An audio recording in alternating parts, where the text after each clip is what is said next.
Geocaching is like a treasure hunt using a GPS, global positioning system. A normal geocache contains different items. It could be toys, just random stuff. Sometimes you can find these things, it looks like dog tags. It's called a travel bug, and it'll have a PIN number on it. Basically what a travel bug is it's something like Where's George, where you take the dollar bill and you see where the dollar bill has been. A travel bug is the same thing. When a person finds a travel bug in a geocache, they can take that with them, and when they log it online that they found the cache, they also log that they found this travel bug, that they retrieved it from a cache, and then they log again when they put it somewhere else. And when you do that, you can see where the travel bug has been. If you find a geocache and you find something inside the cache that you'd like to have, you can most certainly take the item, but you need to make sure that you place something in the geocache in return that's of equal or greater value. When you find a geocache, you note in the logbook that's in the cache the date that you found it. You can put a note if you'd like.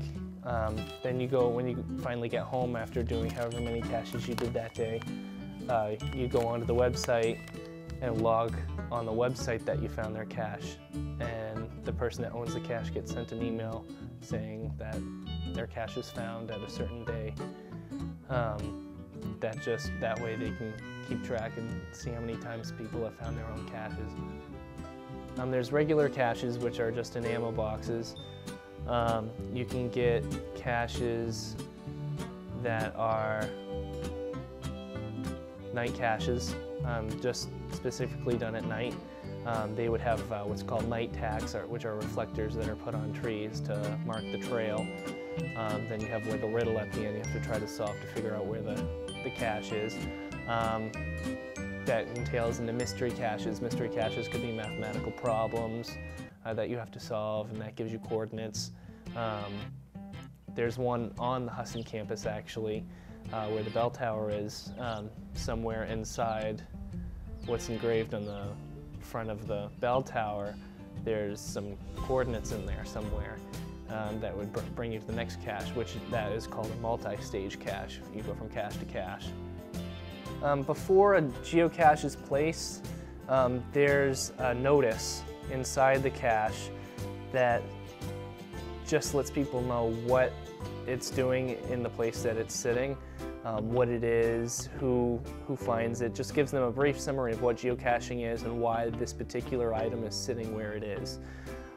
Sometimes people do put on the front that it's an official geocache game piece, but also inside it needs to have that disclaimer on what exactly it is. You can find geocaches in the woods. You can find geocaches, again, guardrails. It could be any number of places. You write on the website, geocaching.com, what sort of terrain you have placed the cache in. So if you're a rock climber and you like geocaching, you might place a geocache along your rock climbing adventure. If you like scuba diving, some people would just put them in the water somewhere, find a watertight one. But mainly it's just in the woods. Families can do it, grandparents, friends, family, whoever. Anybody interested in a global treasure hunt who has a GPS and likes to just be outside. You definitely need a GPS to geocache, because that's your map in the treasure hunt. If it's in an area, some people might put it on like an island in the middle of a lake, like a small little island, so I mean you'd need a canoe or some sort of boat to get there. Might be in a boggy terrain, so you might need some pretty long boots. It varies depending on the terrain. When geocaching, you can use different sorts of GPSs. A lot of people use their BlackBerry devices because that has GPS technology on the BlackBerry. I use a Garmin Dakota 10 because it has a geocache function on it where I can just hook it up to my computer and I can download geocaches from the website right onto my GPS. I can download many at a time, where the GPS I had before I had to manually input it. There's different sorts of GPSs, so if you think you might be interested in geocaching, you want to research what kind of GPS you want with that. The GPS I had before didn't have road maps, it was just backtracking. So my new GPS does have road maps so that I know if it's near a road, I know which road to go down to get to it.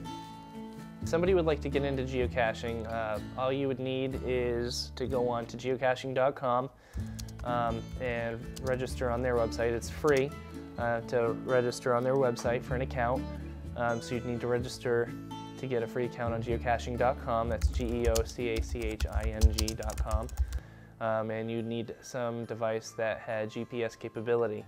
And then from there, all you need to do is add the waypoint from whatever geocache you find on the website onto your GPS device and go on for that adventure. Probably my best memory of geocaching was when I went geocaching with my girlfriend and her sister. We went down a trail in Unity, and there was a few different caches on that trail. They weren't multi-caches, they were just separate caches but on the same trail. The last one we found was actually broken, but at least we found it. I geocache because I like the idea of being able to go to some random place and finding this treasure box full of random items. It's not what's in the box that makes it fun, it's actually going and finding it with your GPS that makes it fun.